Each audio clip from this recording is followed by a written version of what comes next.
Hello seven standard. आज हम इस वीडियो में साइंस चैप्टर 13 को लेके डिस्कस करेंगे। आज चैप्टर का नाम है मोशन एंड टाइम। अच्छा, टाइटल के नाम से हम समझने की कोशिश करेंगे हमें इस चैप्टर्स में किस विषय के बारे में समझाया जाएगा।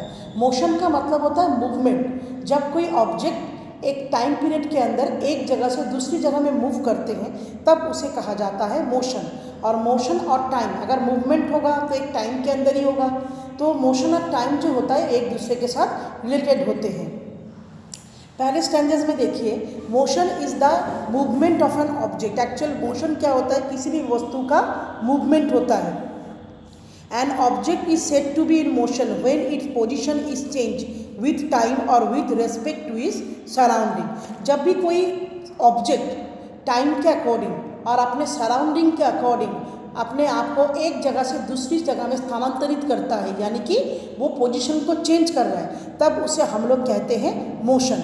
On the other hand, an object is said to be at rest when its position is not changed with time or with respect to its surrounding। किसी भी ऑब्जेक्ट को हम रेस्ट पोजीशन में तब कहते हैं जब उसकी टाइमिंग के अकॉर्डिंग और अपने सराउंडिंग के अकॉर्डिंग कोई चेंजेस नहीं होता है, यानी कि वो वस्तु जब एक ही जगह में स्थिर रहता है तब उसे कहा जाता है रेस्ट पोजीशन। अच्छा, नीचे देखिए टेबल है, इसमें आपको आइडेंटिफाई करना है the types of motion. Class 6 में भी ये चैप्टर समझाया था मैंने आप लोगों को। जैसे motion of A car in A straight line. जब मोशन 3 तरीके के होते हैं, सब इससे पहले मैं बताऊंगी। Rectilinear motion, circular motion and periodic motion. इस टेबल को आप लोग खुद कंप्लीट करोगे। जब चैप्टर मैं कंप्लीट करवा दूंगी आप लोगों को मोशंस के बारे में अच्छी तरह से पता चल जाएगा, तब इस टेबल को आप लोग खुद कंप्लीट करेंगे। एज फॉर एग्जांपल मैं कह सकती हूँ motion of A car in A straight line. जब कोई गाड़ी का मोशन हो रहा है स्ट्रेट लाइन में, तब उस मोशन को कहा जाता, क्या कहेंगे हम लोग?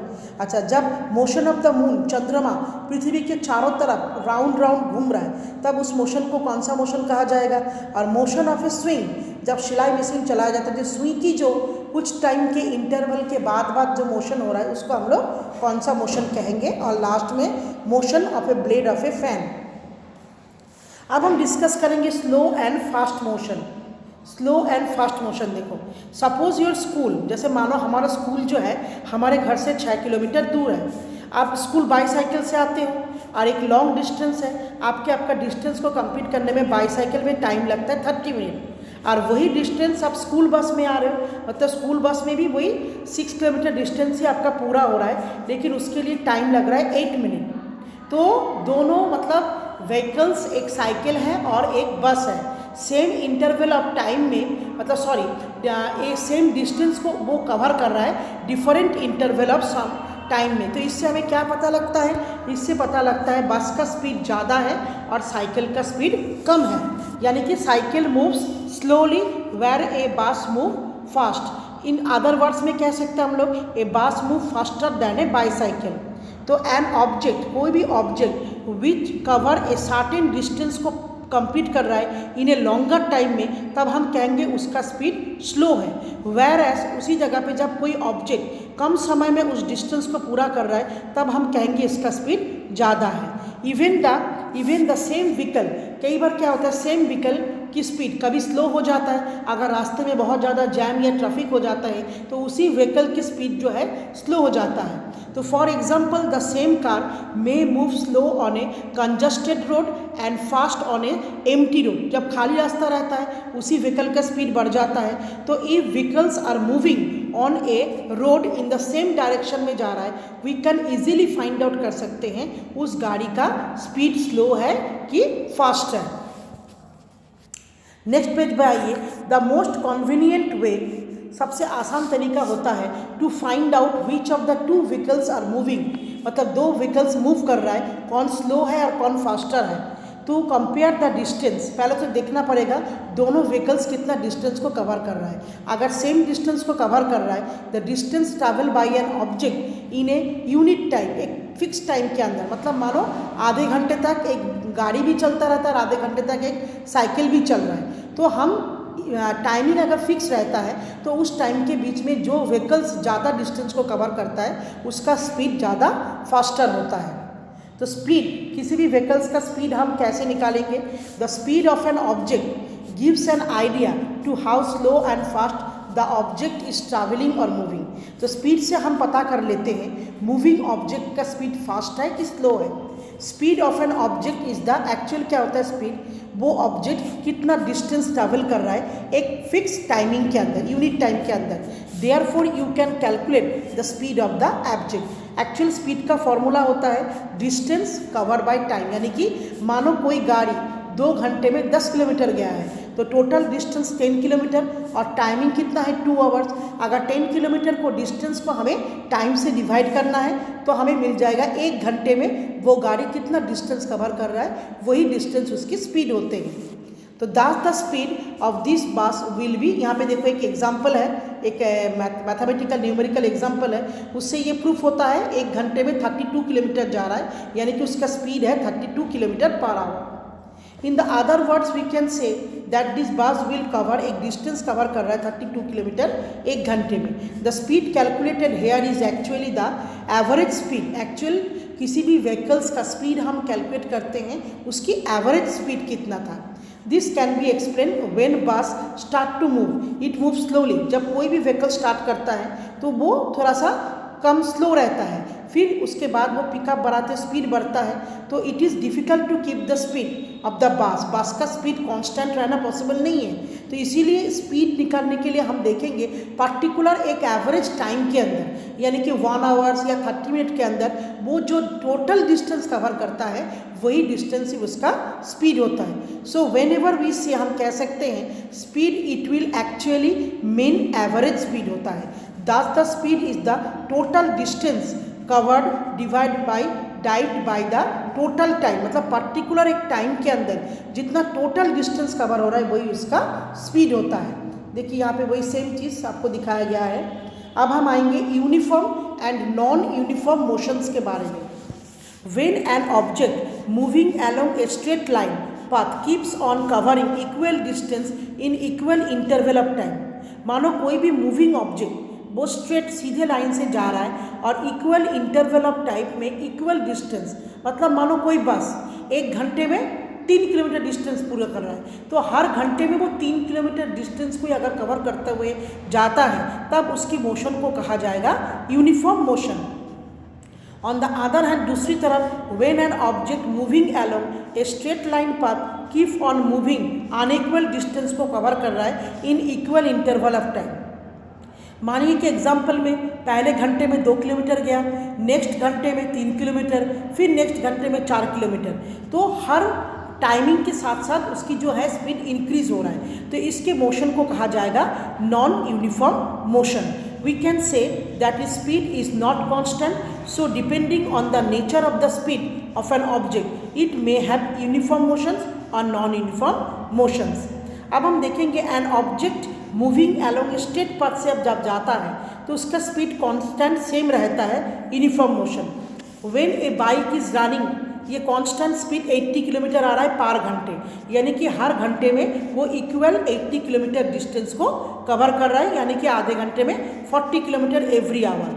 But in reality this may not be possible due to the bad road में ये पॉसिबल नहीं हो सकता है, हेवी ट्रैफिक में भी ये पॉसिबल नहीं हो सकता है जो हर इंटरवल ऑफ टाइम में वो अपना एक्चुअल स्पीड को मेंटेन करे।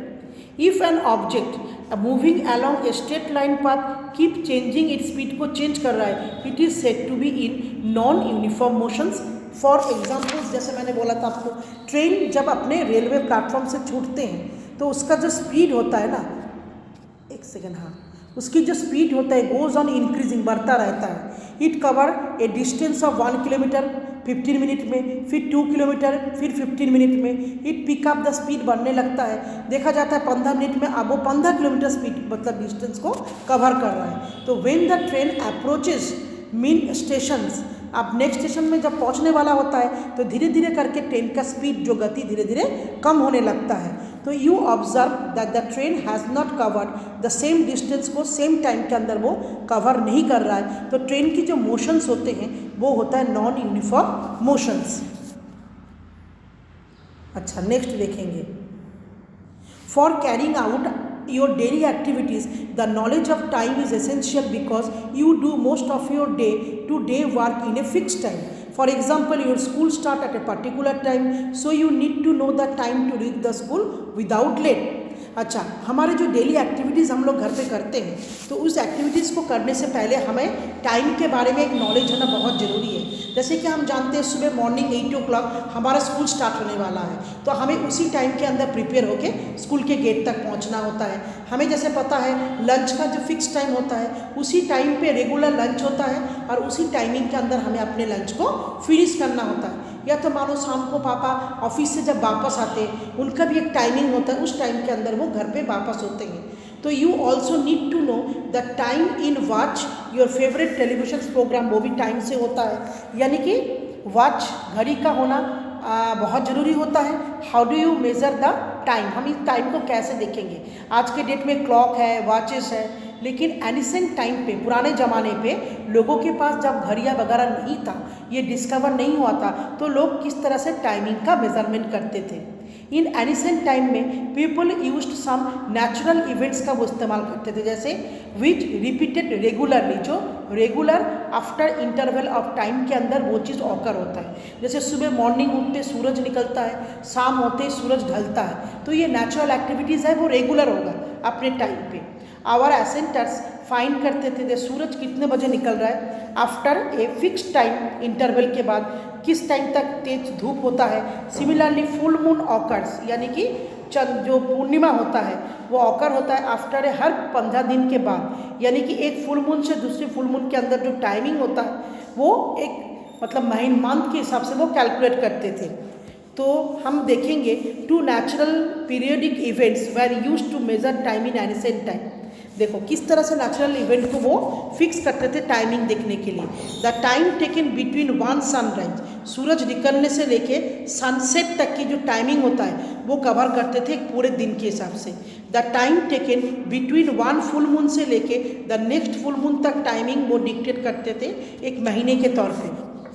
पॉइंट 3 में आएंगे, the time taken by the earth to complete, पृथ्वी को सूरज के चारों तरफ एक बार चक्कर काटने का जो टाइमिंग होता है वो कवर होता था 1 ईयर में। The measuring device use to ancient time में देखो यहाँ पे डायग्राम कुछ पिक्चर्स है, sundial, sand clock, water clock, इस तरह के डिवाइसेस एनिसेंट पीरियड में टाइमिंग देखने के लिए इस्तेमाल होते थे। अब हम डिस्कस करेंगे modern basis of measuring time.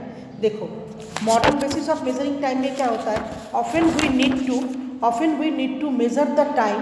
अच्छा, हम लोग आज के डेट में क्लॉक और वॉचेस सबसे कॉमन टाइमिंग मेजरिंग डिवाइस होते हैं। Used nowadays all clocks and watches make use of some periodic motions में मूव करते हैं। किसी किसी घड़ी में 1 घंटे के बाद बेल बजते रहते हैं, तो एक पीरियोडिक मोशंस होता है। उसके बाद उसकी जो छोटे वाले हैंड्स घड़ी के जो लॉन्ग हैंड होते हैं वो भी अपना पोजीशन चेंज करते हैं। अच्छा, one of the most common device था एक समय पे जो पीरियोडिक मोशंस को सबसे अच्छे से प्रूव करता था, वो है सिंपल पेंडुलम। देखो पेंडुलम क्या होता है, घड़ी के नीचे वाला पार्ट का ये दे रखा है। आजकल लोगों के घर में पेंडुलम वाला घड़ी इस्तेमाल बहुत कम होता है। ये सिंपल पेंडुलम आपको दिख रहा है, कॉन्जिस्टेड, बीच में देखो एक बॉल है, ये बॉब जिसको कहते हैं, कॉल्ड बॉब। ये सस्पेंडेड, ये टंगा हुआ है एक लॉन्ग थ्रेड के साथ। ऊपर क्या है, एक रिजिड स्टैंड है। अच्छा, a simple pendulum is shown in the following figure in which the Bob, ये जीरो जो है ये गोल वाला मेटालिक बॉल होता है, उसको बॉब कहते हैं। ये सस्पेंडेड एक लॉन्ग थ्रेड के साथ बंधा हुआ होता है रिजिड स्टैंड में। व्हेन द पेंडुलम जब रेस्ट पोजीशन में रहता है, स्थिर, यानी कि बॉब रिमेन्स, उसका पोजीशन होता है 0 में। When you pull the bob को हम लोग पुल करते हैं ऑफ दिस पेंडुलम के टू वन साइड, वो देन रिलीज, जब वो बॉब झूलने लगता है तो रिलीज होता है। एक बार ए के पास जाता है, फिर अपने ओ पोजीशन में वापस आता है, फिर बी में जाता है। तो इस the bob of this pendulum is one side and then release it oscillations, जो इसकी जो मूवमेंट है ऑसिलेटरी मूवमेंट, ये कंप्लीट कर रहा है बैक एंड फोर्थ मूवमेंट को, यानी कि to and fro like a swing. अच्छा, then to and fro motions of a fro motions, ये मैंने आप लोगों को डायग्राम दिखाना था इसलिए मैंने पेज को जो नहीं चेंज किया था। To and fro motions of the simple pendulum एक एग्जाम्पल्स होते हैं पीरियोडिक और ऑसिलेटरी मोशंस का। अच्छा, सम इम्पॉर्टेंट टर्म्स क्या क्या होता है, जैसे मैंने पेंडुलम अभी आपको लोगों को डायग्राम में दिखाया था। सबसे पेंडुलम का एक नेचुरल जो हमें इम्पॉर्टेंट फीचर्स होता है main, length of the pendulum. आपने देखा था बॉब को एक धागे के साथ, थ्रेड के साथ एक रिजिड स्टैंड के साथ बांधा जाता है, तो बॉब से लेके उस रिजिड स्टैंड तक जो धागे से बांधा जा रहा है वो होता है length of the pendulum. Next आता है point mean position of the Bob. जब बॉब मूव नहीं कर रहा है, अपने ओ पोजीशन में स्थिर रहता है, तब उस ओ पोजीशन को कहा जाता है mean position of the bob. Extreme position of the bob, these are the position होता है जब बॉब मैक्सिमम डिस्टेंस को कवर कर रहा है, मतलब ओ से लेके एक बार ए की तरफ जा रहा है और एक बार फिर दोबारा ओ पे वापस आके बी पे तरफ जा रहा है, ये होता है इसका एक्सट्रीम मूवमेंट पोजीशन। अच्छा, oscillation is the one complete to and fro movement होता है बॉब का। One oscillations can be counted होते हैं starting from the mean position से लेके, फिर दोबारा वापस आते हैं, फिर राइट हैंड की तरफ पोजीशन लेके फिर जब वापस आते हैं, वो होता है एक कंप्लीट ऑसिलेशंस। देखो इन द फिगर में given above the motion of the bob from O to A and then from A to B and back to O is called an one oscillations.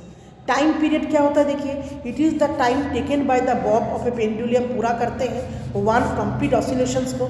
In the figure given above the time taken by the bob of the pendulum के Bob move कर रहा है ओ से लेके ए तक, फिर ए से लेके बी तक, फिर बी से लेके ओ तक। जब कंप्लीट होता है तो वन ऑसिलेशंस कंप्लीट होता है पेंडुलम के, ए वन टाइम पीरियड कंप्लीट होते हैं। नेक्स्ट होता है एम्पलीट्यूड। देखिए it is the maximum displacement of the Bob. Bob अपने मीन पोजीशन से एक बार लेफ्ट के तरफ ए में जा रहा है, एक बार राइट के तरफ बी में जा रहा है, ये जो एक्सट्रीम पोजीशंस होते हैं उसे कहा जाता है एम्पलीट्यूड। अच्छा, frequency it is the number of oscillations का नंबर, एक सेकेंड के अंदर जितने बार होते हैं वो होती है उसकी फ्रीक्वेंसी।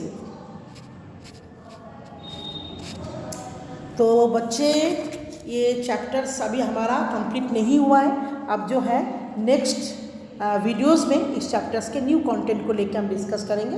Thank you students.